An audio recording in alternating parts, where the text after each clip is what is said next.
이번에는요. 굴절에 대해 설명하는 한 가지 법칙에 대해 잠시 볼 건데요. 스넬이라는 사람이 발견했다라고 해서 스넬 법칙이라고 하고, 다시 말해 굴절의 법칙이라고 하기도 합니다. 먼저 이 굴절의 법칙을 이해하기 위해 아까도 이야기했었던 굴절률에 대한 정확한 정의를 한번 보고 넘어갈게요. 자, 굴절률은 일반적으로 n이라는 기호를 써서 표현합니다.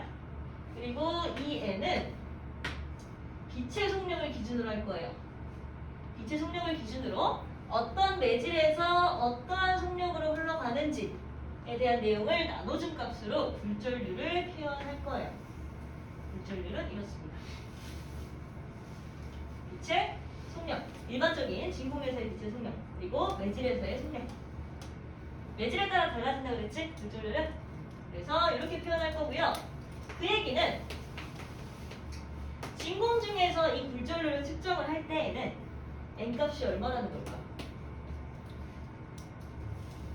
진공 중에서의 빛의 속력이고요. 매질 내에서의 빛의 속력이에요. 근데 이 매질이 진공이래. 여기는 V가 얼마라는 거야? C라는 거겠지? 그러니까 따라서 진공 중에서는 굴절률이 무조건 얼마라는 거야? 1이라는 거야. 진공 중에서는 항상 굴절률이 1입니다.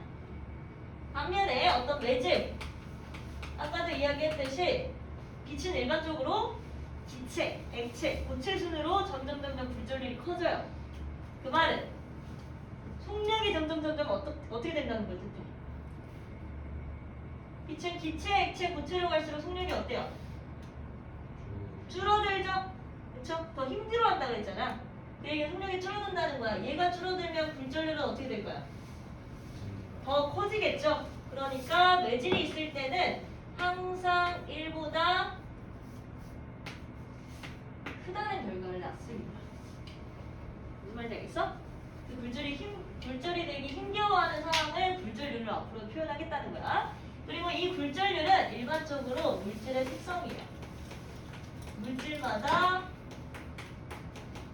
다릅니다. 어떻게 다르냐? 공기도 사실은 기체라서 완벽하게 1이 되지는 못해요. 그런데 거의 1에 가깝습니다. 거의 1에 가깝기 때문에 대부분의 문제들은 공기의 굴절률을 그냥 1로 놓고 풀어요. 공기의 굴절률을 그냥 1로 놓고 풀고요. 물의 경우 이 굴절률은 어떻게 되냐? 항상 매질 중에서는 1보다 큰 상황이지. 그래서 물의 경우 굴절률은 약 1.33이라는 그런 값을 갖고 있습니다. 자, 마지막으로 유리, 즉 고체일 때, 유리도 사실 유리마다 다 굴절률이 달라요. 유리의 굴절률은 일반적으로 1.46 정도가 됩니다. 즉 굴절률이 커진다. 그 얘기는 점점 지나갈수록 힘겨워한다 라고 생각하시면 됩니다. 이게 굴절률에 대한 정의예요. 우리가 일반적으로 이해하기로는 공기와 물이 있는 상황 속에서 요 빛이 입사를 할 때 법선을 항상 그어야 하고요. 이 상황에서 반사하고 투과할 때, 즉 굴절할 때의 상황이 공기 중에서 물로 들어가게 되면 굴절률이 어떻게 되는 거야? 1에서 1.33으로 증가하고 있지. 굴절률이 증가하는 상황 속에서 이 굴절 각도는 어떻게 된다 그랬어? 더 줄어서 이렇게 움직인다 그랬지? 일반적으로 우리가 이야기로는 여기에서의 각도가 여기에서의 각도보다 훨씬 큽니다. 이걸 반대로 바꾸게 되면 당연히 이쪽 방향으로 움직이면서 이것보다 이 각이 훨씬 더 커지게 되겠죠? 그쵸? 그걸 앞으로 이 굴절률을 가지고 판단할 거예요. 무슨 말인지 알겠어? 그리고 앞으로 굴절률이 요 두 가지 매질 중에 빛이 통과하는 두 가지 매질 중에 굴절률이 더 작은 친구를 우리가 뭐라고 부를 거냐면 소한 매질이라고 부를 거예요. 소한 매질이라고 부를 거고 더 굴절률이 큰 친구들을 밀한 매질이라고 부를 겁니다. 얘가 지금 요 두 가지 중에 뭐가 더 큰지를 밀한 매질, 소한 매질로 나타낸다는 거야. 무조건 물이 밀안 매질은 아니에요. 물과 유리를 가지고 판단했을 때는 유리가 더 밀안 매질이겠지. 이런 식으로 밀안 매질, 뭔가 밀도 있게 밀집된 매질과 그다음에 좀 띄엄띄엄 있는 소환 매질로 나타낸다는 거야. 앞으로 밀안 매질과 소환 매질을 쓸 겁니다. 됐어? 그리고 요 스넬의 법칙은 사실은 증명까지 해줘야 됐는데 오늘은 시간이 없어서 증명에 대한 내용은 선생님이 따로 영상으로 올려줄게요. 스넬 법칙은 요것만 기억하시면 됩니다.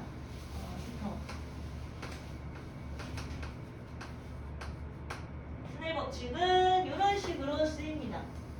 즉, 첫 번째 매질에서의 요 굴절률과 여기가 N1 첫 번째 매질에서의 굴절률과 들어갈 때의 요 각도 접선으로부터의 각도겠지.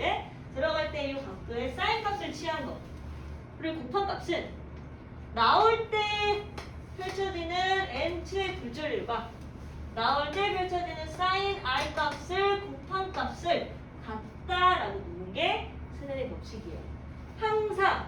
항상 파동은 굴절을 할 때 이 법칙을 만족하면서 흘러갑니다. 무슨 말인지 알겠어? 아까 N1이 N2보다 더 작다 그랬죠? 근데 대신에 각도는 어때? 훨씬 크지? 사인 값이라는 건 0도부터 90도까지 갈수록 더 커지는 값을 의미해요. 그렇기 때문에 더 작은 거랑 각도가 큰 걸 곱하는 거고 더 큰 거랑 각도가 작은 걸 곱했을 때 같다라고 하는 게 스넬 법칙이고요. 이거에 대한 증명은 영상으로 따로 올려줄게요. 됐어? 스넬 법칙은 여기까지만 할 거고요. 오늘의 중요한 거 바로 전반사로 넘어갈게요. 자, 전반사라는 건 뭐냐면 여러분들 교재는 몇 페이지냐? 전반사는 239페이지예요. 전반사라는 건 반사한데 뭘? 전부. 전반사라는 건 결국 전부 반사한다라는 뜻을 가지고 있는 거야. 전반사의 조건이 중요합니다. 자, 아까 우리가 봤었던 이 파동에서는 이 파동의 각도를 점점 더 늘려볼게요. 이 파동의 각도를 점점 늘려보면 얘는 여기서 각도가 늘려지고 얘도 마찬가지로 굴절이 어떻게 될까? 더 늘어서 이동하겠죠. 더 늘리면 더 늘어서 이동하겠지.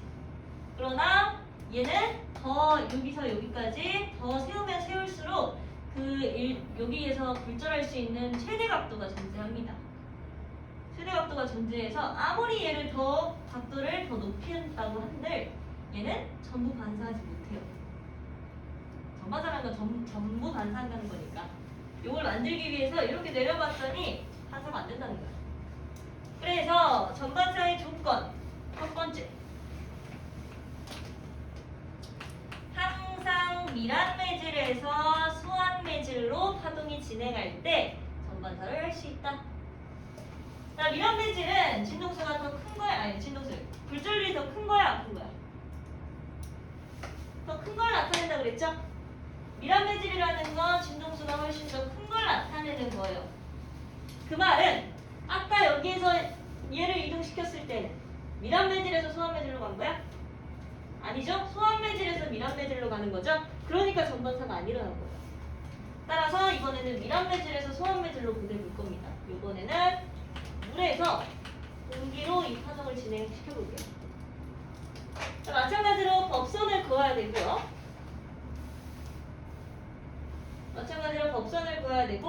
물에서 공기 쪽으로 이번엔 입사사를 진행시켜 볼게요. 물에서 공기 쪽으로 진행시켰을 때, 자, 물에서 공기로 갈 때에는 굴절률이 누가 더 커? 물이 훨씬 더 크죠? 물이 훨씬 더 크니까 공기 쪽으로 이동할 때 속력이 더 빨라져 느려져? 빨라지죠? 빨라지니까 어떻게 휘어? 이렇게 휘겠지? 이렇게 휘어서 쭉 이렇게 이동할 겁니다. 따라서 공기 중에서 물로 갈 때에는 굴절이 이런 식으로 일어날 거예요. 그때의 각도는 우리가 어떻게 표시해? 법선으로부터의 각도이기 때문에 여기가 입사각이 될 거고요. 법선으로부터의 각도이기 때문에 여기가 굴절각이 될 겁니다. 지금 현재 상황으로서는 I보다 R이 훨씬 더 커요. 이게 밀안 매질에서 소환 매질로 가는 거겠지. 됐어?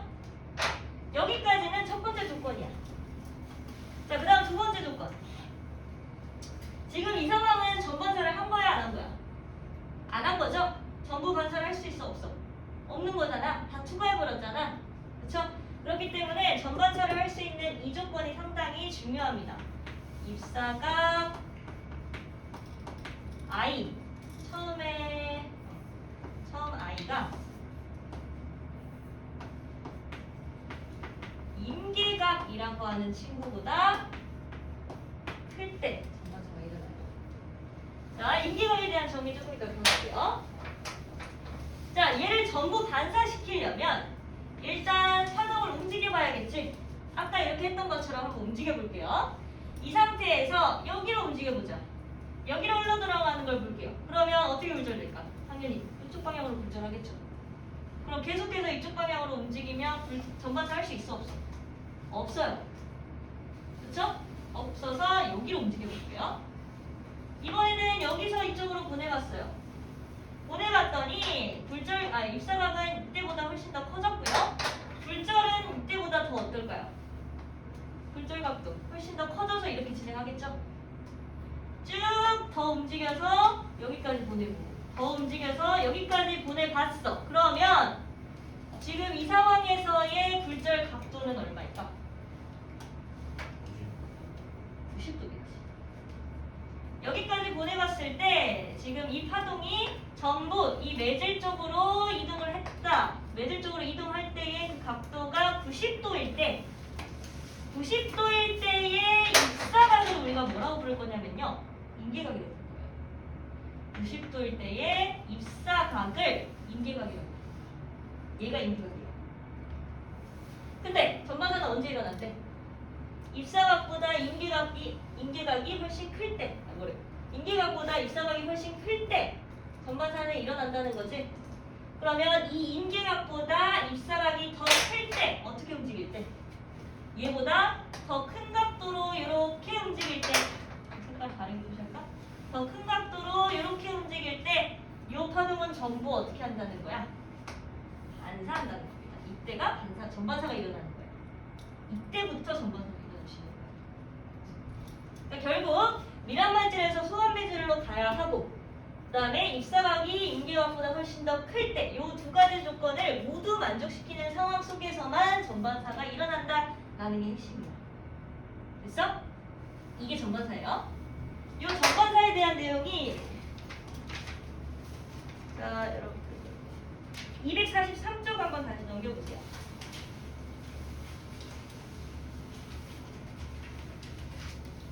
자, 이 전반사에 대한 내용을 가지고 아까 이야기했던 이 스네르 법칙을 적용하는 문제도 가끔 나올 수가 있어. 243쪽 문제쪽. 자, 전반사도 마찬가지로 저 스네르 법칙을 만족시킵니다. 어떻게 만족시키냐? 입사각일 때와 굴절각일 때, 입사각이 아까 임계각일 때 굴절각은 몇 도라 그랬어? 90도라 그랬죠? 그러니까 결국 임계각이라는 것의 정의는 굴절각이 90도일 때에 입사각을 임계각이라고 하는 거예요. 그러니까 입사시켰을 때의 이 각도, 굴절시켰을 때의 이 각도, 그리고 얘의 미란매질이 얘지? 얘의 굴절각까지 해서 스네르 법칙을 적용시켜보면 N1에서 지금 출발한 임계각, N1에서 출발한 사인 임계각, 얘는 N2에 도착한 굴절각, 사인 얼마? 90도 라고 표현할 수 있겠죠? 일반적으로 이 N2가 공기라면 얘는 1일 거고요. 일반적으로 이 사인 90도는 일반적이 아니라 사인 90도는 얼마야? 1이죠?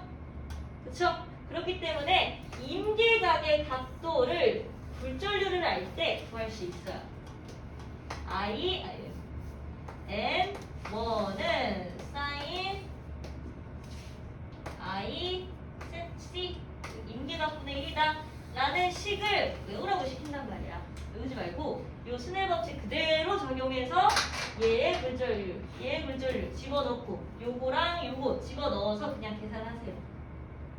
보시면 되겠어? 2번 문제 한번 풀어봅시다.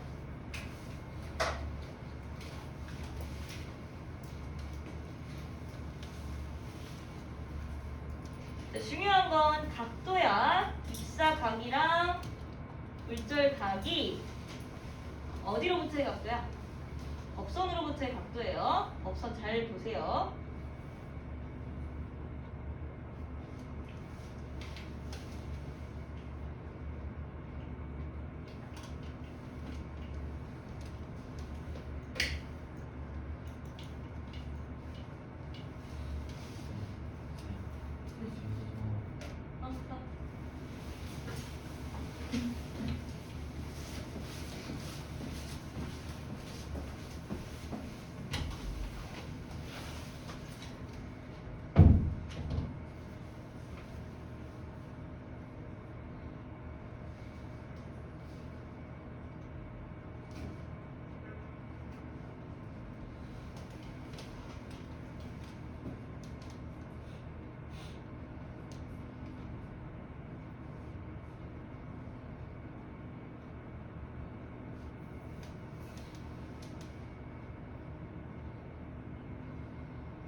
다시 한번 볼게요. 지금 매질 1이 여기 있고 매질 2가 여기 있습니다. 그 다음에 곡선을 그어서 매질 경계면을 그은 거, 경계면을 수직으로 그은 거, 이게 법선이죠? 이 법선 속으로 이 친구랑 이 친구가 지금 이렇게 움직이고 있다. 그리고 트릭을 주기 위해 여기의 각도를 세타, 여기의 각도를 파이라고 나타낸대요. 자, 중요한 건요. 우리가 입사각과 굴절각을 나타낼 때 전부 어디서부터의 각도를 표현한다고 그랬어? 법선으로부터의 각도를 입사각으로 나타내고 법선으로부터의 각도를 굴절각으로 나타낸다고 그랬죠? 그렇기 때문에 입사각은 어떻게 표시하는 거야? 여기서 이렇게 표시하는 거야. 굴절각도 마찬가지로 여기서 이렇게 표시하는 겁니다. 따라서 I라는 각도는 결국 90도에서 얼마를 뺀 거야? 세타만큼을 뺀 거죠. 그 다음에 R이라는 각도는 결국 얼마에서 얼마를 뺀 거야? 90도에서 파이만큼을 뺀 거죠. 그쵸? 그렇기 때문에 요거 전체를 입사각, 요거 전체를 굴절각이라고 답해야 돼요. 자, 일단 1번. 굴절들은 매질 1에서가 매질 2에서보다 크다. 어떻게 하라네? 상상해보라 했잖아. 얘가 이렇게 지나갈 때에 이쪽 방향으로 휘려면 여기에서 매질 2를 만났을 때의 속도가 훨씬 더 커졌다는 거야, 작아졌다는 거야? 더 커졌다는 거지? 더 커졌으니까 여기까지 움직였겠지? 그쵸? 더 커져서 이렇게 움직인다는 겁니다. 그러니까 얘는 속도가 더 커졌대요. 그러면 굴절률은 누가 더 큰 거야? 굴절률 누가 더 힘겨워했냐는 거잖아. 속도가 더 빨라졌다는 것, 더 지나가기 쉬워졌다는 거지. 그 말은 굴절률이 누가 더 크다는 거야? 1에서가 2에서보다 훨씬 크다는 거야. 그치? 그 다음에 니은 매질 1에 대한 매질 2의 굴절률. 이거 한글로 되어 있으면 잘 못하더라. 매질 1에 대한 매질 2의 굴절률은 그냥 이렇게 올려버리면 되죠. 얘에 대한 얘. 얘는 어떻게 구해요? 아까 스넬 법칙 이용하면 된다고 했잖아. 스넬 법칙은요, N1이랑 사인 처음 들어갈 때의 각도, 입사각. 그 다음에 N2랑 나올 때의 굴절각을 이렇게 표현해주면 되겠지. 그러니까 얼마라고 답해야 돼? 입사각은 요거로 답해야 된다 그랬어. 그러니까 사인 90도 마이너스 세타가 돼야 되고요. 얘는 사인 90도 마이너스 파이가 된다라고 답해야 되는 겁니다. 이유는 그래서 틀렸어요. 요거 사인 90도 마이너스 세타 어떻게 표현하는지 알고 있니? 아직 안 배웠으려나? 90도 마이너스 세타는 코사인으로 표현해야 돼요. 코사인. 사인 세타가 아니에요. 그 다음에 디귿. 세타가 증가하면 파이도 증가한다. 세타를 증가시켜봐. 세타를 증가시켜본다는 건 어떻게 움직인다는 거야? 이렇게 움직인다는 거지. 그럼 이렇게 얘가 움직일 때에 각도가 어떻게 변화하는 거야? 이렇게 가게 되면 어떻게 변할 거야? 당연히 얘도 커지면서 이렇게 움직이지 않을까? 이렇게 갔으니까 얘가 움직일 수 있는 한도는 여기서부터 더 멀리 갈 수 있겠어? 아니면 여기보다는 덜 가겠어? 덜 가겠잖아. 이렇게 가다가 이만큼 가서 쭉 직진해야겠죠? 그렇죠? 그렇기 때문에 얘가 커지면 당연히 얘도 커지는 겁니다. 됐어? 그래서 답은 3번이에요. 됐니? 이걸 가지고 이 전반사를 가지고 다시 앞으로 넘어와서 239쪽으로 다시 넘어오시면 전반사의 이용이라고 되어 있죠? 전반사를 이용하는 게 상당히 중요합니다. 어찌됐건 간에 전반사는 저 조건을 만족시키면 일어난다는 걸 알았어. 그러니까 이 전반사를 실제로 어떻게 이용하는지를 봐야겠지? 전반사의 이용에는 대표적으로 두 가지가 있습니다. 먼저 프리즘. 프리즘이라는 거 혹시 들어봤니? 그쵸? 빛을 분광기에 넣었을 때 분리시켜주는 걸 프리즘이라고 해요. 그 장치가 프리즘이에요. 이 프리즘은요, 임계각이 대부분 42도 정도인 유리를 사용합니다. 그 말은 프리즘에 갖다가 빛을 비춰봤을 때 이러한 이렇게 요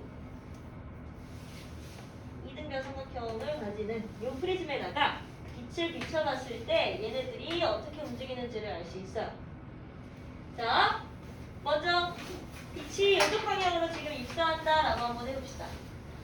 빛이 쭉 입사를 해서 요 면적에 닿았어요. 얘는 지금 매질이 유리고요. 그쵸? 요 밖에 있는 매질은 공기예요. 그 말은 유리 속으로 들어온 이 빛은 공기 속으로 나갈 때 유리랑 공기 중에 굴절률이 더 큰 건 누구니?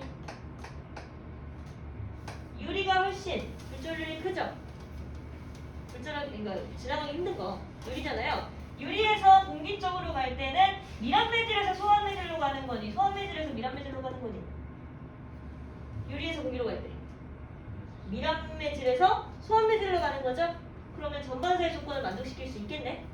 첫 번째 조건 만족시켰어요. 그 다음 입사각이랑 임계각을 측정해야 되는데 각도는 전부 뭘로 나타낸다고 그랬어? 법선으로부터의 각도를 나타낸다고 그랬지? 그러니까 매질의 경계면에서의 수직 끄는 거 이게 법선이에요. 법선으로부터의 각도 이게 만약에 이등변 삼각형이고 여기가 45도라면 이 각도는 얼마니? 여기도 45도. 그러니까 45도겠죠. 90도에서 45 뺀 거니까 여기는 45도로 입사를 할 거야. 그러면 45도는 이 프리즘의 임계각보다 커져가 크죠? 45도는 42도의 임계각보다 훨씬 크잖아요. 그러니까 미란 매질에서 소환 매질로 가는 거 만족했고 입사각이 임계각보다 큰 것도 만족했어. 그 말은 전반사 해 안 해? 전반사 한다는 거야. 전부 반사한다는 거예요. 심지어 전부 반사하니까 각도가 어때? 45도. 똑같습니다. 마찬가지로 얘도 법선을 이렇게 그었을 때 45도니까 얘는 이쪽 방향으로 전부 반사해서 나옵니다. 프리즘은요. 여기에서 나온 빛을 우리가 여기에서 관찰할 수 있어요. 무슨 말인지 알겠어? 무슨 말인지 알겠죠? 이게 프리즘이에요. 전반사를 이용한다 라는 거 좀 기억하시고요. 그 다음에 넘겨서 240쪽에 있는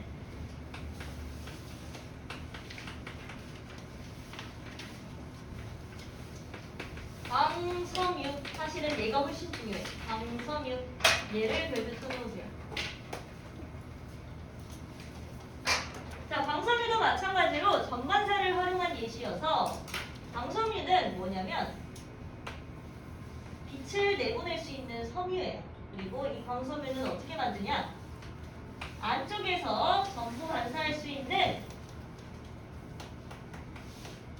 코어를 두고 바깥쪽을 감싸는 클레딩을 두어 빛을 쏩니다. 그런데 중요한 건 코어의 불전율이 클레딩보다 커야 돼요.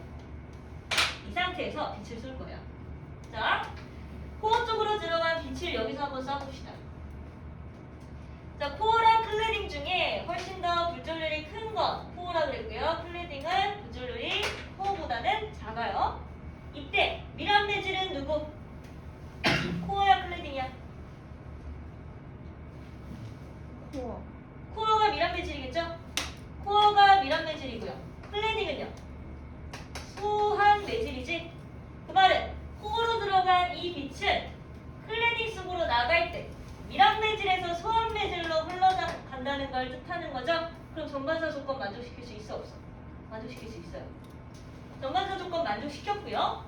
이 입사각을 예를 들어 임계각이 여기라고 한다면 임계각이라는 건 여기 90도가 될 때의 입사각을 의미하는 거니까 여기가 90도가 될 때의 접선각을 90도가 될 때의 입사각을 여기가 임계각인 거지. 임계각이라고 하니까 이 임계각보다 훨씬 더 큰 각도로 입사를 시켰다라고 한다면 전반사 일어나 안 일어나? 일어나게 되죠? 일어나게 되어 얘는 전부 반사할 수 있게 됩니다. 마찬가지로 이 곡선에서 똑같은 각도로 입사했기 때문에 여기도 마찬가지로 똑같은 각도겠죠. 그러니까 전반사 해 안 해? 전반사 하겠죠? 이렇게 전반사하고 쭉 전반사하고 쭉 전반사하면서 통신하는 데 이용하는 것이 바로 광섬입니다. 요거 광통신으로 쓰여서 여러분들 인터넷이라든지 인터넷에 많이 이용하는 컴퓨터에 많이 사용하는 그 랜선 있잖아. 랜선이 전부 이걸로 만들어진 거예요. 무슨 말인지 알겠어? 그러니까 항상 코어는 클레딩보다 훨씬 물줄률이 크다라는 거 중요하고요. 마찬가지로 임계각보다 큰 각도로 움직여야만 전반사가 될 수 있다라는 거 중요합니다. 그리고 이 광통신의 통신 과정 잠깐 볼게요. 자, 먼저 음성 및 영상 정보를 전기 신호를 갖다가 빛 신호로 바꿔가지고 보내겠지. 전기 신호를 빛 신호로 바꿔서 이렇게 보냅니다. 광섬유에다가 보내요. 그러면 빛이 막 튕기고 하면서 전부 반사했으니까 손실되는 거 없겠잖아요. 전부 반사했으니까 손실되는 거 없이 쭉 가요. 그럼 수신기에서 이 빛을 다시 전기 신호로 변화를 합니다. 그러면 이 전기 신호를 가지고 다시 원래인 아날로그 신호로 바꾸는 거죠. 이 과정을 통한 통신이 전부 광통신이라고 부르는 것들이에요. 자, 장점은 상당히 많아요. 얘네들은 전부 반사하니까 중간에 손실이 있어 없어? 손실 없고요. 빛이라는 건 세상에서 가장 빠른 물질이지. 그러니까 누구보다 더 빠르게 움직일 수 있어요. 그러나 중간에 요 부분이 끊겨버리게 되면 어떨까? 보수하는 데 힘듭니다. 보수하는 데 힘들고요. 그 다음에 간섭, 요 전파라는 건 결국 빛이라는 건 파동이야. 파동이기 때문에 간섭도 마찬가지로 일어날 수 있다. 유지 보수가 힘들고 이렇게 구부러지게 되면 여기에서 뜯어져 나간 부분이 생기게 되면 손실되거나 그 다음에 깨짐 이런 것들이 발생을 해요. 가끔 그럴 수 있다는 거야. 그러나 장점이 훨씬 더 많아서 이걸 많이 사용합니다. 됐어? 이게 광통신이야. 그러면 244쪽 볼게요. 244쪽에 8번 문제 지금 한번 풀어봅시다.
됐니? 자, 같이 한번 봅시다. 두 베젤 AB로 이루어진 광선 위에다가 입사각 I로 빛을 입사시켰을 때 빛이 A에서만 진행하는 것을 나타낸 것이다. 결국 전반사 했어 안 했어? 전반사 한 거죠? 전반사를 한 상황입니다. 자, 기억. 빛의 속력은 공기에서보다 A에서 더 느리다. 맞나요? 응? 맞니? 어떻게 알아내? 굴절률을 통해 알아낼 수 있겠잖아. 그쵸? 공기의 굴절률은 일반적으로 1이라고 했고요. 그 다음에 유리, 안에 있는 유리, 저거 다 코어랑 클리닝 전부 뭐야? 고체 상태의 물질이잖아. 그쵸? 그러니까 당연히 공기 중에서보다 굴절률이 커요. 그러나 어떻게 알아낼 수 있겠어? 일단 전반사를 했다는 건 무슨 뜻이야? 전반사를 했다는 건 무슨 뜻이야? 코어의 굴절률이 1보다 크다는 걸 의미하는 거죠. 그쵸? 그러니까 당연히 공기에서보다 코어의 굴절률이 큽니다. 그러니까 속력이 더 느려진 거겠죠. 기억 맞아요. 그다음 굴절률은 공기 A, B 순서대로 커진다. 맞니? A랑 B 중에 굴절률이 더 큰 건 누구라 그랬어? A죠? A가 굴절률이 가장 큰 거고요. 그 다음이 B고요. 그 다음에 공기다라고 볼 수 있겠습니다. 따라서 얘 틀렸어요. 그 다음에 B는 입사각이 I보다 작아지면 지금 요 I는 뭘 표시해 놓은 거냐면 공기에서 매질로 흘러갈 때 여기에서의 입사각을 표시해 놓은 거예요. 공기에서 입사각. 그치? 그럼 요 입사각 I가 더 작아진대. 이 얘기 무슨 뜻이야? 얘보다 더 작아진다. 이쪽 방향으로 휜다는 거지? 그러니까 이렇게 움직인다는 거예요. 그럼 전반사 일어나 안 일어나? 충분히 어때? 인계각보다 더 커졌죠? 그쵸? 애초에 인계각보다 커진 상태에서 광섬유가 전부 반사를 했었어. 근데 입사각이 더 커졌대. 그러면 반사 일어나 안 일어나? 당연히 다 일어나는 겁니다. 됐어? 그래서 B로 굴절된다 아니죠? 그냥 A로 다시 반사한다 라고 해야 됩니다. 따라서 답은 1번이에요. 됐어? 요 코어와 클레딩 중에 누가 더 큰지가 중요해요. 그걸 판단해서 전반사가 일어나고 안 일어나고가 결정되기 때문에 문제로 한번 만나보십시오. 여기까지 해서 전반사를 마무리할게요. 그리고 넘기십시다. 251쪽으로 갈게요.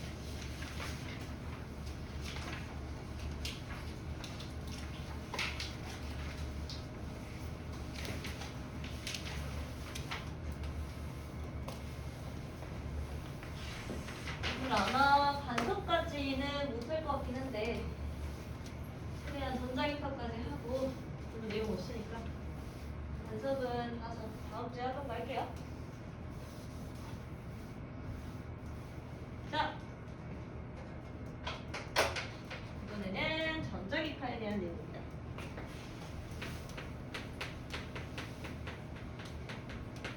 자, 전자기파란 다시 말해 뭐라 그랬니? 전자기파란 다시 말해 뭐라 그랬어요? 뭐 세상에서 가장 빠른 물질 뭐 빛이잖아요? 전자기파란 다시 말해 빛이다 라고 생각하시면 됩니다. 빛은 전자기파로 만들어진 거예요. 자, 먼저 전자기파의 생성에 대해서 볼게요. 전자기파의 생성은요, 우리 옛날에 물질의 자성을 결정하는 건 누구라 그랬어? 물질이 자성이 있고 없고를 결정하는 건 누구? 전자라 그랬죠? 전자가 움직이고 안 움직이고에 따라서, 그러니까 전자가 어떻게 움직이는지에 따라 자성이 결정된다고 그랬잖아. 그런 것처럼 요번에도 마찬가지로 전자기파 누가? 전기가 흘러야겠지. 그 다음에 자기도 유도돼야 되는 거예요. 따라서 얘도 전자가 할 겁니다. 전자가 가속 운동을 할 때, 가속 운동, 속력이 변하는 운동을 할 때 전자기파가 생성돼요. 무슨 말이냐? 요 전자가 좀 빠르게 움직이다가 점점 느리게 움직여. 그 말은 우리 예전에 전류가 흐르면 뭐가 유도된다고 그랬니? 전류가 흐르면, 도선에 전류가 흐르면 뭐가 유도된다고 그랬어요? 자기가 유도된다고 그랬죠. 전류가 흐르면 자기가 유도됩니다. 변화하는 자기장이 있으면 뭐가 유도돼요? 전류가 유도되죠. 전기가 유도되죠. 따라서 전류가 자기를 만들고요. 자기가 전류를 만드는 건 우리 지난 시간에 다 얘기했어요. 그 말은 전자가 빠르게 움직이기 시작하면 그 주변으로 자기를 생성하겠죠. 자기가 생성되면 그 주변으로 전류가 생성되겠죠. 그러니까 전류가 자기를 유도하고 자기가 전류를 유도하고 아무튼 전류가 자기를 유도하고 그다음에 자기가 전류를 유도하는 계속 이 상황이 반복될 거 아니야. 그치? 전자가 움직이니까 계속 이 상황이 반복될 거잖아요. 그게 전자기파의 생성 과정이에요. 얘네들이 계속 왔다 갔다 하면서 전자기파가 발생되는 겁니다. 됐어? 그 다음 전자기파의 발생. 결국 전자기파는 어떻게 흘러가는지. 자, 여기서 중요한 건요. 자, 우리 E는 전기장이에요. B는 자기장이고요. 전기장과 자기장은 서로 수직 방향으로 움직입니다. 자, 전기장을 한번 그려보자면 전기장이 이렇게 움직인다고 한번 예상을 해볼게. 전기장이 이쪽 방향으로 움직인다 라고 한다면 자기장은 이 전기장 방향의 수직으로 움직여야 해요. 심지어 그 방향까지도 정해져 있습니다. 방향 소금이가 언급해드릴게요. 어떤 느낌인지 알겠지? 이렇게 전기장이 움직이고 이렇게 자기장이 움직이는 거야. 얘가 전기장, 얘가 자기장이에요. 결국 전기장이 이렇게 바뀌어가면서 주변에 자기장을 생성했어. 그다음에 전기장이 다시 위로 전자가 이렇게 갔다가 이렇게 바뀌면 당연히 전류도 방향이 바뀌잖아요. 교류전류의 모양이 이렇게 생겼었잖아. 그런 것처럼 전기장이 이렇게 형성된 거야. 전기장이 바뀌었으니 당연히 자기장도 바뀌어요. 이런 식으로 계속 크고 작아지는 전자의 움직임으로 전자기파가 유도가 됐고 그 유도가 된 방향은 무조건 전기장을 내속하여 자기장을 감싸지는 방향으로 이 엄지가 가리키는 방향이지. 전기장과 자기장을 감싸지어서 엄지가 가리키는 방향이 이 전자기파의 진행 방향이 됩니다. 전기장과 자기장 전부 어때? 이쪽이지. 전기장과 자기장 이쪽이죠? 전기장과 자기장 이쪽이죠? 그러니까 얘네들의 방향을 알면 진행 방향을 알 수 있어요. 이게 전자기파의 발생 과정입니다. 오른손으로 하는 거야. 됐어? 그 다음 전자기파의 종류 중요합니다. 한 장 넘겨서 253페이지 보세요. 자, 이것도 잠깐 언급할까? 여러분들이 나중에 뭐 반도체라든지 또는 전기, 자기, 전자과 이런 데를 가고 싶으면 전자기파를 상당히 많이 볼 거예요. 왜 전자기파를 많이 보냐? 요 전자기파에 대한 이론을 세운 학자 맥스웰이라는 사람이 했던 내용이 엄청나게 많거든. 전자기파를 이론으로 성립한 학자는 맥스웰이에요. 그러나 이 전자기파를 실험으로서 증명한 학자는 우리 요 단위로 만나본 적 있지? 페르츠 있죠? 이 페르츠가 전자기파를 실험으로서 알아냈어요. 그러니까 결국 변화하는 전기장이 있으면 변화하는 자기장이 있다는 거야. 그러니까 전기를 트닥 바꿔주면 자기장이 유도되어서 전기장이 수신된다는 거야. 이 전자기파는요 발생시키고 수신하는 걸로 똑같은 전자기파를 옮길 수 있어요. 그러니까 통신에 많이 이용돼요. 그 통신에 이용되는 것들을 이따가 종류를 통해서 만나볼 겁니다. 됐어? 그거에 대한 종류가 253페이지에 지금 정리가 되어 있는 거야. 자, 먼저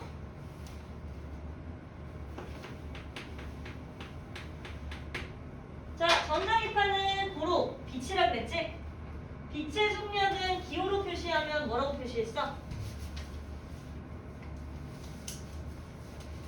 빛의 속력 C라고 표시했었잖아요. 우리 특수상위성 이론에서 많이 봤잖아. C라고 표시했었죠? 빛의 속력은 C입니다. 그리고 이 빛의 속력은 매질이 같을 때 항상 즉 진공 중에서 항상 속력이 C로 같아요. 전자 전자기파는 파동이야 아니야? 빛은 파동이야 아니야? 파동이라고 그랬죠? 전자기파 파동이라고 그랬잖아요. 그 중에서도 팽파라고 그랬잖아. 전자기파는 파동이기 때문에 그 속력을 파장과 진동수의 곡으로 표현할 수 있어요. 그러나 진공 중에서 항상 이 빛의 속력은 같기 때문에 파장이 커지면 진동수는 줄어들어야 하고 파장이 작아지면 진동수는 커져야 한다는 특성을 가지고 있어서 이 관계 아마 한번 본 적 있을 거예요. 옛날에 에너지 관계를 봤을 때 에너지에서 이 진동수는 빛의 속력을 이렇게 나눠준 거라고 했었어요. 그러니까 진동수가 크다는 건 파장이 짧다는 걸 의미한다는 거였어. 빛의 속력은 항상 일정하니까. 됐어? 자, 그래서 오늘 만나볼 이 전자기파의 종류들은요. 파장의 길이가 커지면 진동수는 어때? 작은 친구죠? 파장의 길이가 작아지면 진동수는 어때? 큰 친구죠?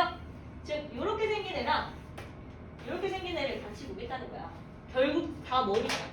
빛이니까. 됐어? 그래서 빛의 종류는 여러분들이 일반적으로 구별하시기로는 총 7가지로 구별할 수 있습니다. 6, 7.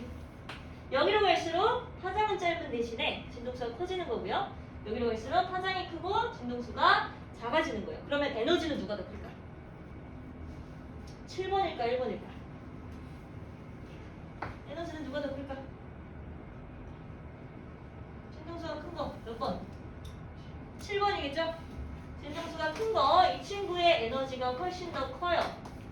얘는 에너지가 별로 크지 않습니다. 이렇게 구별하는 거예요. 자, 먼저 첫 번째. 우리가 일반적으로 라디오라든지 그 다음에 TV, 무선 통신에 이용하는 것들. 아까 전자기파는 발생시켜서 수신시키면 통신이 된다고 그랬지? 통신이 가능하다고 그랬잖아요. 그러니까 전파, 즉 라디오파로 사용하는 파장은 일반적으로 파장이 굉장히 긴 친구들을 활용해요. 그리고 이 전파를 활용하는 예시들, 여기서부터 여기까지 나와져 있는 이 파장들의 이름도 당연히 알고 계셔야 되고요. 사용하는 예시에 대해서도 매칭시켜야 돼요. 먼저 전파는 라디오에 많이 사용합니다. 라디오라든지 TV, 무선 통신에 많이 이용해요. 그 다음으로 파장은 짧은데 진동수는 큰 거. 그 다음으로 진동수가 큰 건 마이크로파라고 해서 이 마이크로파는 주로 어디 사용하게? 혹시 알고 있니? 전자 레인지에 많이 사용합니다. 왜냐면 이 마이크로파의 이 진동수가 사실 그 물 분자의 진동수랑 거의 일치를 해요. 그 일치를 한다는 게 무슨 말이냐면 진폭이 커진다는 거예요. 그러면서 물 분자가 막 움직이겠죠? 그러면서 데우는 게 전자레인지예요. 그 다음에 이런 것들은 인공위성에도 많이 사용을 합니다. 요거랑 요거 많이 매칭시켜야 돼. 그리고 파장이 누가 더 긴지 짧은지 진동수가 누가 더 큰지 짧은지 봐야 돼. 세영아 됐죠? 그 다음 마이크로파보다 훨씬 진동수는 큰데 파장은 짧은 거 누구냐면 적외선입니다. 적외선이에요. 적외선은 어디 이용할까요? 여러분들 열화상 카메라, 적외선 카메라 들어봤니?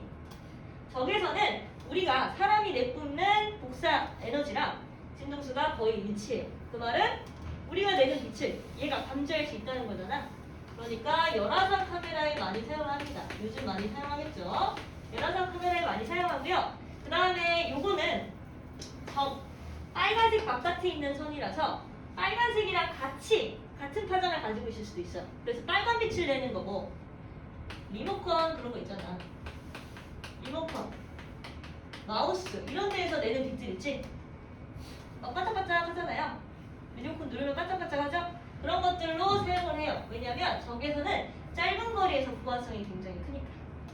그런 특징을 가지고 있어요. 그 다음 적외선보다 파장은 짧은 대신에 파장은 짧고 진동수가 큰 이 친구는 가시광선입니다. 우리가 일반적으로 알고 있는 것들 있지? 가시광선 무슨 말이야? 볼 수 있다는 거야. 그쵸? 그렇기 때문에 우리가 알고 있는 그 무지갯빛 있잖아. 빨주노초, 파남보까지의 색깔들 전부 가시광선에 해당하고요. 그 다음에 태양빛도 마찬가지로 이 가시광선 영역의 빛을 많이 방출해요. 자, 추가적으로 태양빛이 방출하는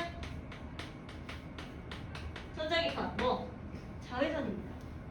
자외선은 아까 적외선은 뭐라고 그랬어? 빨간색 외에 있는 거라고 했지?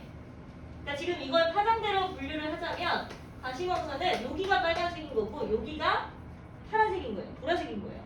왜? 진동수는 파란색일수록 더 크다 그랬잖아. 그쵸? 그러니까 자외선 얘의 색깔은 무슨 색깔이냐면 보라색입니다. 보라색 자예요. 자색 고구마 있죠? 자외선은 보라색 바깥에 있는 거라서 이 자외선은 가시광선보다 진동수가 훨씬 더 커. 그 얘기는 에너지가 가시광선보다 더 커, 안 커?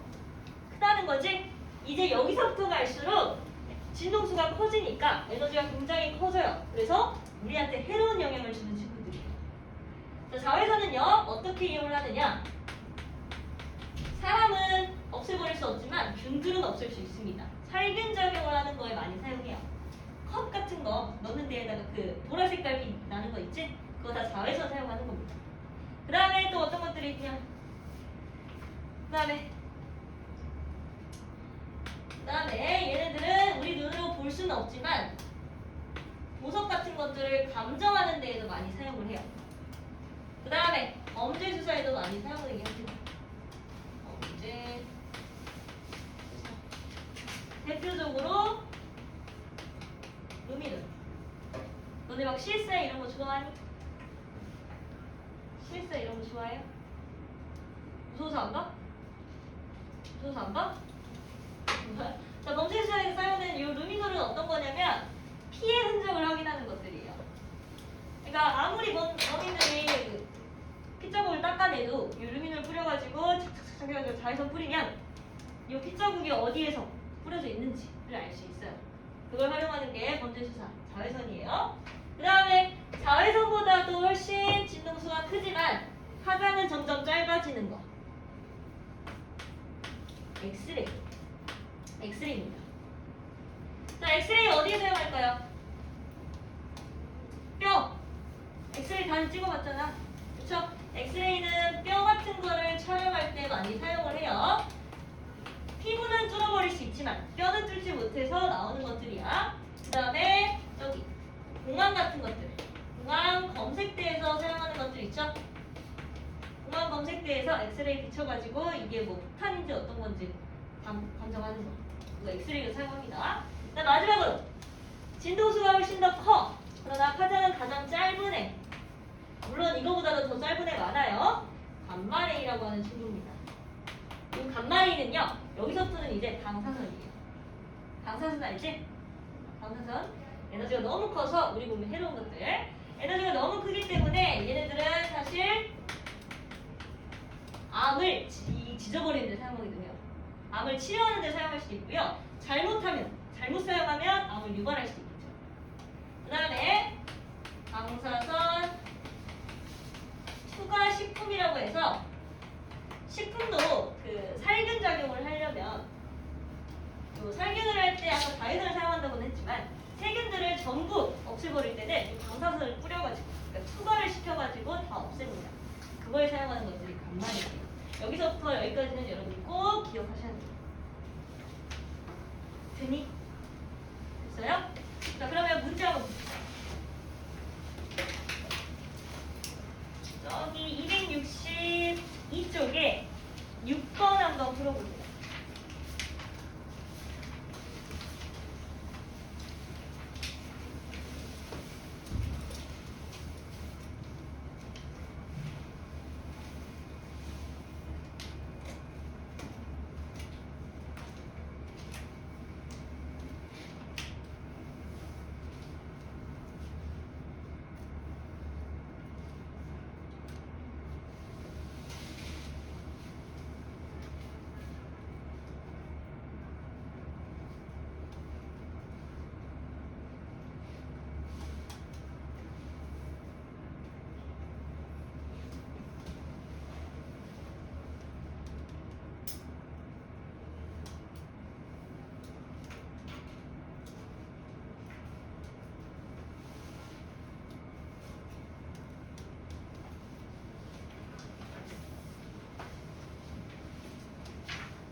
x선보다 파장이 짧고 진동수가 커요. 누구야?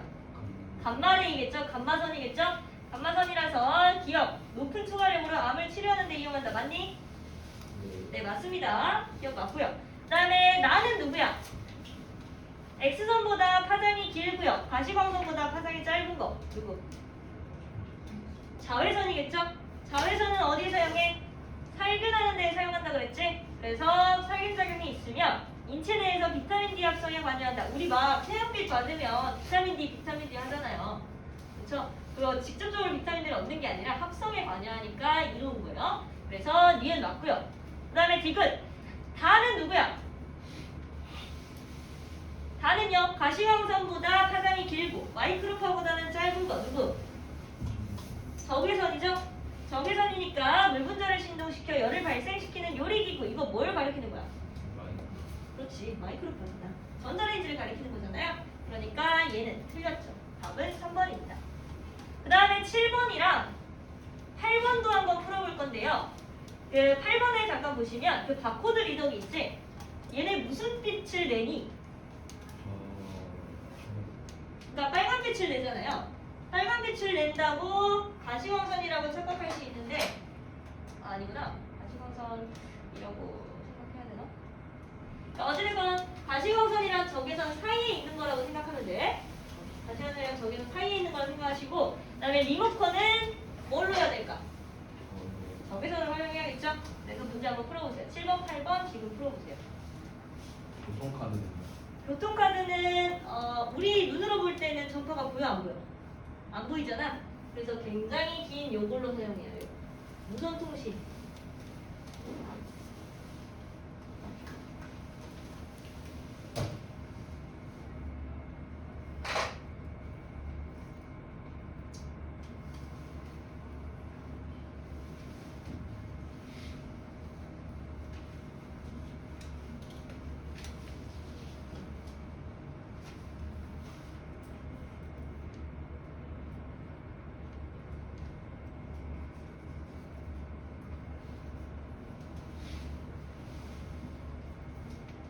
는 직접 그려봐야겠죠?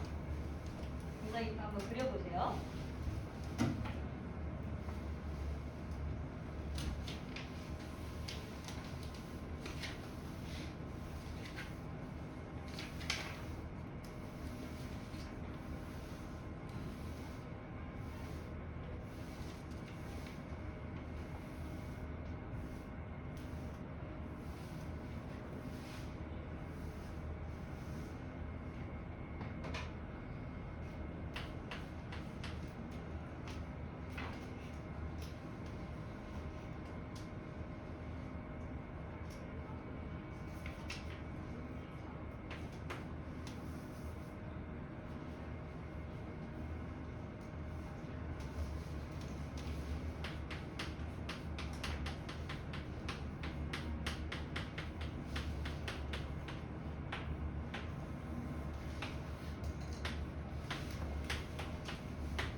볼게요. 자, 이 파동은 뭘 가리키는 거야? 그림이 나와 있는 파동. 전기가 자기를 유도하고 자기가 전기를 유도하면서 진행하는 거. 뭐니? 전, 자, 기, 하죠? 그림에 있는 건 전자기파예요. 결국 빛을 몰아가는 거야. 자, 초음파는 전자기파인가요? 아니죠. 소리는 전자기파 아니에요. 빛만 전자기파입니다. 아니고요. 수면파, 물결파 전자기파니? 아니죠. 지진파도 아니에요. 전자선도 아닙니다. 무조건 빛만이 전자기파에 해당하는 거예요. 그래서 답은 4번이죠. 그 다음에 7번. 자, 7번은요. 전자기파의 자기장이 지금 Y축에 평행하게 진동하고 있대. 전자기파의 자기장이 이렇게 움직이고 있는데 전기장은 어떻게 움직이고 있느냐에 대한 거야. 자, 자기장은 여기서 이렇게 움직이는데요. 진행 방향이 어느 쪽이야? 오른쪽으로 진행하고 있죠? 오른쪽으로 진행하려면 얘를 감싸쥐었을 때에 자기가 여기 있어야 되니까 전기장은 어떻게 움직이는 거야? 여기서는 앞쪽이야 뒤쪽이야? E랑 B를 감아쥐었을 때 오른쪽. 그 말은 여기에서 이렇게 전기장이 펼쳐져야 감아쥐었을 때 오른쪽 되죠? 그 다음에 여기에서 여기를 감아쥐었을 때 오른쪽. 그 말은 전기장은 여기에서 여기를 감아쥐었을 때 오른쪽. 이렇게 펼쳐진다는 거겠죠? 그래서 그림을 그리게 되면 얘가 전기장입니다. 자, 기억. 이 순간 P에서 전기장의 세기는 최대이다. 여기 P. P점은 뭐야? 여기 전기장이 최대일 때랑 그 다음에 자기장이 최대일 때 여기를 가리키는 거죠? 둘 다 최대예요. 맞아요. 그 다음에 니은 P에서 전기장의 변이는 어디야? 여기가 플러스 Z 방향 쪽이잖아. 그쵸? 그러니까 마이너스 Z 방향 쪽이라고 답해야겠죠? 무슨 소리야? 어디가 플러스니? 아, 여기가 Z구나. 여기가 플러스 Z죠? 그쵸? 그러니까 여기서 이쪽 방향으로 가는 게 플러스. 따라서 마이너스 Z 방향이 아니라 플러스 Z 방향이야겠죠. 이거 틀렸고요. 디귿 자기장의 진동수가 크면 전기장의 진동수는 작다. 맞니? 자기장의 진동수가 크면 전기장도 마찬가지로 어떻게 될까요? 커지겠죠? 그쵸? 똑같은 자기가 똑같은 전기를 유도하는 거잖아. 그쵸? 그러니까 진동수는 커져야겠죠. 답은 1번입니다. 자, 마지막 8번. 가나 다 중에 파장이 제일 긴 거 누구? 누구? 나. 전파에 해당하는 거겠죠? 나가 가장 길고요. 그 다음 누구? 아. 왜? 아니. 가시광선. 잠깐만. 적외선이랑 가시광선이랑 적외선 사이에 있는 거야. 누구의 파장이 더 길어? 적외선이 훨씬 더 길어요. 적외선이 길고요. 그 다음이 가라고 답해야겠죠? 따라서 답은 4번. 됐어요? 됐니? 됐으면 요거 하나만 오늘 여기까지만 보고 넘어갈게요. 200 다는 안 할 거야. 잠깐만요. 간섭의 조건 보기 위해서 255쪽. 간섭의 조건까지만 오늘 하고 끝낼게요. 요거는 문제에 포함 안 할 거예요. 그냥 오늘 하고 다음 주에 좀 수월하게 하기 위해서 하는 거니까. 자, 먼저 우리가 지난 시간까지 파동의 성질을 총 3가지로 나타냈었는데 어떤 거였어? 파동의 성질 첫 번째 매질에 경계면을 뚫지 못하고 다시 그 매질로 돌아오면 이거 반사라고 하는 성질을 가지고 있죠? 그 다음에 매질을 뚫고 지나가면서 뭐 하는 거?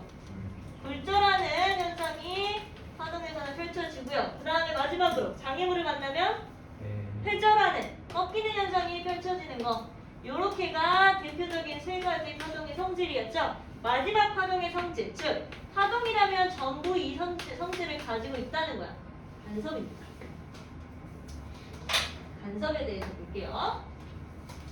자, 간섭이라는 걸 먼저 보기 전에 지금부터는 이 간섭은 뭐에 대한 거냐면 아까는 한 파동이 반사하고 한 파동이 굴절했고 한 파동이 회절했죠.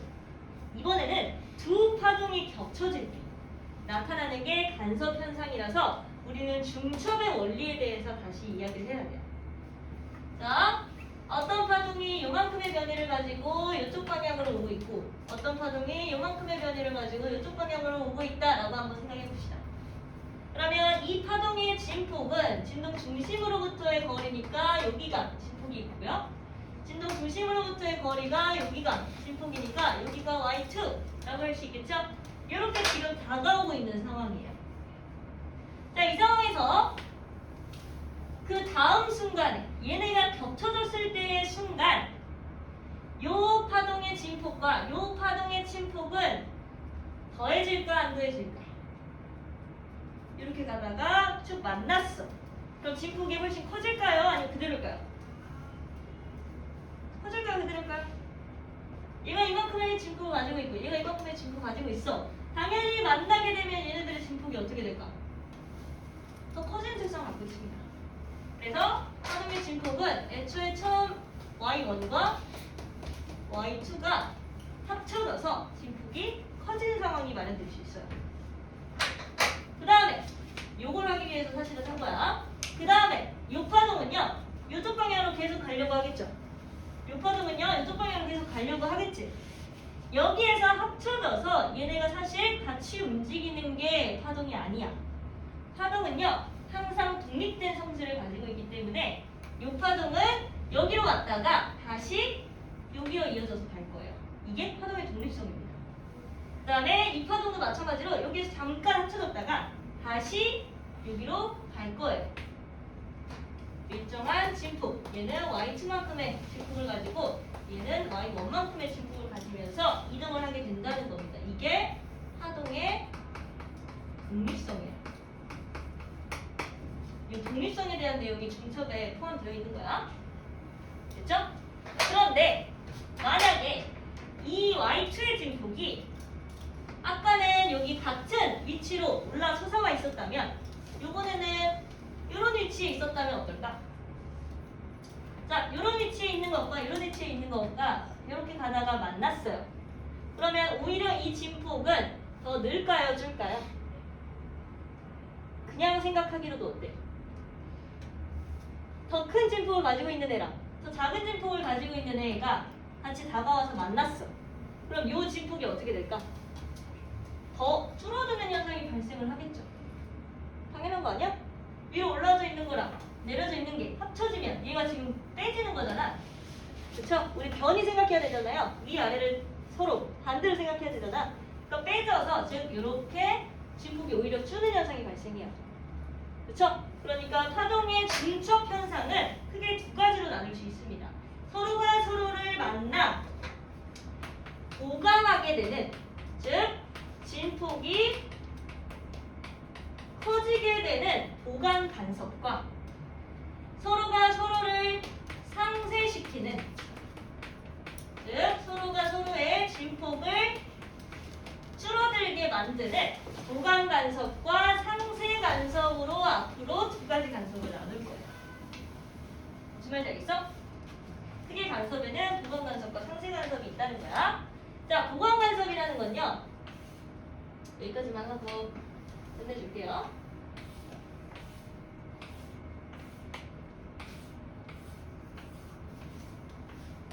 자, 보강 간섭이라는 건요. 어떤 1번의 파동과 2번의 파동이 지금 겹쳐지는 상황이 펼쳐진다라고 한번 상상해 봅시다. 1번의 파동을 요만큼의 진폭을 가지는 애로 설정을 할 거고요. 그다음 2번의 파동을 얘랑 똑같은 모양으로 진폭이 살짝만 다른 애로 설정을 해볼게요. 자, 여기서 중요한 개념 하나 나와요. 얘네들이 같은 위치에 똑같은 모양으로 반복이 된다라는 걸 우리가 앞으로는 뭐라고 표현을 할 거냐? 파동의 위상이 같다라는 말로 표현을 할 겁니다. 같은 시간에 똑같은 모양으로 반복되는 걸 위상이 같다고 표현할 거예요. 그 다음 상쇄 간섭은 눈치챘겠지만 같은 시간에 펼쳐지는 위상이 이번에는 달라야만 상쇄 간섭이 일어납니다. 여기에서부터 여기까지의 모양이 얘랑 같아 달라 완벽하게 반대죠? 얘가 살짝 움직였으면 이렇게 반대로 펼쳐지는 거잖아요. 그래서 얘는 위상이 다르다라고 앞으로 이야기를 할 거예요. 위상이 다르다. 됐어? 따라서 결국 보강 간섭은 위상이 같을 때 일어납니다. 상쇄 간섭은 위상이 다를 때 일어나는 거야. 그 사이에 있는 건뭐 보강이라고도 안 하고 상쇄라고도 안 해요. 딱 같을 때와 다를 때로 구별해서 나눌 거야. 자, 먼저 보강 간섭은요. 얘랑 얘가 만나서 아까 진폭이 커지는 걸 보강 간섭이라고 한다고 그랬지? 그러니까 1번과 2번이 만나면 어떻게 파동이 형성돼? 이런 식으로 진폭이 커지고 진폭이 커지는 이러한 파동이 형성될 거예요. 이게 보강 간섭. 그 다음에 상쇄 간섭은요. 서로가 서로를 어떻게 한다 그랬어? 상쇄시켜버린다 그랬지? 상쇄시켜버리니까 얘는 요 진폭보다 요 진폭이 깎여져 나가. 따라서 펼쳐지는 파동의 양상이 거의 애매하게 거의 없다시피 합니다. 이게 만약에 진폭이 똑같다면 어떻겠어요? 아무것도 없는 상황이 되는 거지. 그쵸? 이게 상쇄 간섭이에요. 앞으로 위상이라고 표현할 거다라는 거 좀 주의하시고 보강 간섭이 될 때의 조건과 상쇄 간섭이 될 때의 조건은 다음 시간에 할게요. 그래서 숙제는 일단 교재 문제에 있는 내용들은 전자기파는 안 풀 거고요. 여기 전반사에 대한 내용만 풀어오시면 됩니다. 그 다음에 나눠드렸던 프린트물은요.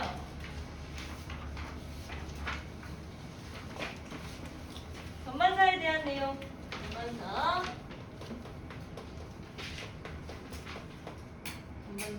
6번부터 10번까지, 13번까지고요.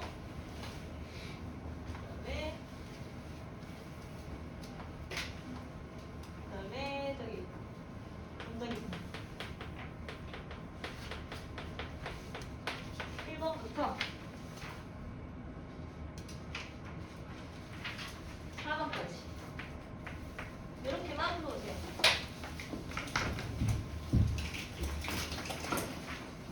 그리고 오답도